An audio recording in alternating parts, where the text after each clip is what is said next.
নমস্কার বন্ধুরা, খামখেয়ালি ছেড়াতে তোমাদের সবাইকে স্বাগত। আজ আমি চলে এসেছি একটা নতুন ভিডিও নিয়ে। পুরীতে গিয়ে উদয়গিরি খণ্ডগিরি দেখবো না তা কি হয়? তাই আমরা সবাই চলে এসেছি খণ্ডগিরি গুহা দেখতে। আজ আমাদের ট্রিপের শেষ দিন, মানে ফেরার দিন ছিল।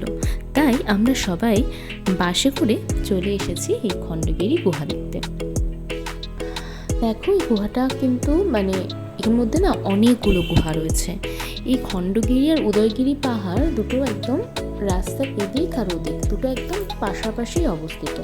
এবং এই খণ্ডগিরি পাহাড়ে 15টি ছোট ছোট গুহা আছে। দেখো কেমন ছোট্ট ছোট্ট গুহা। তবে কিন্তু এই গুহাতে যাওয়াটা একটু রিস্কি, কেননা এর মধ্যে সাপ বা কোনো পোকামাকড় থাকতে পারে। তাই আমরা কেউ গুহার ভেতরে যাইনি, আমরা বাইরেটাই দেখছিলাম।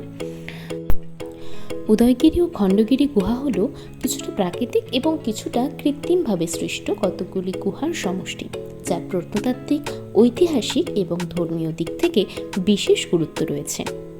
এটি উড়িষ্যা রাজ্যের ভুবনেশ্বর শহরের নিকট অবস্থিত। এগুলো কলিঙ্গরাজ খারবেলের রাজত্বকালীন সময় জৈন সাধুগণের আস্থান হিসেবে ব্যবহৃত হতো বলে ধারণা করা হয়।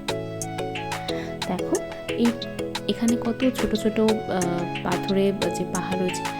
তো এটা কিন্তু খুব সাবধানে চড়তে হয়, কারণ জানোই তো পাহাড়ে চড়তে গেলে সাবধানতা অবলম্বন করা কতটাই জরুরি। অনেক পা স্লিপ করলে কিন্তু অনেক মুশকিল। তো যাই হোক, আমরাও সবাই চলে এসেছি। আর জায়গাটা কতটা সুন্দর, উপর থেকে তো চারিদিকের ভিউটা অসাধারণ লাগছে।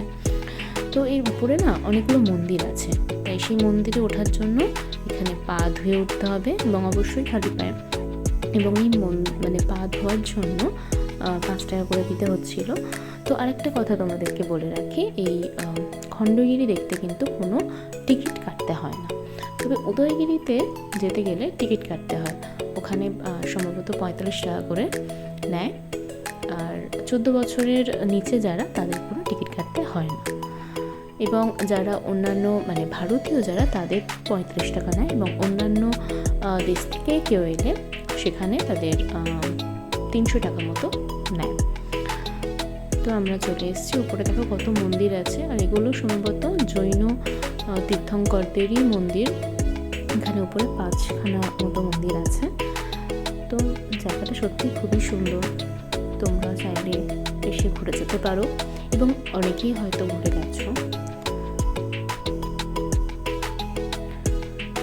আমরা এক এক করে 5খানা মন্দির পরিদর্শন করেছি এবং তোমাদেরকেও সেটা শেয়ার করছি।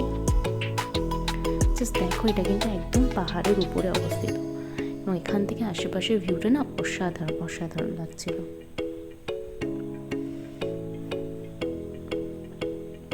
ভিডিওটা এখানেই শেষ করছি। আবার দেখা ভিডিওটা কেমন লাগলো সেটা অবশ্যই আমাকে কমেন্ট করে জানাবে।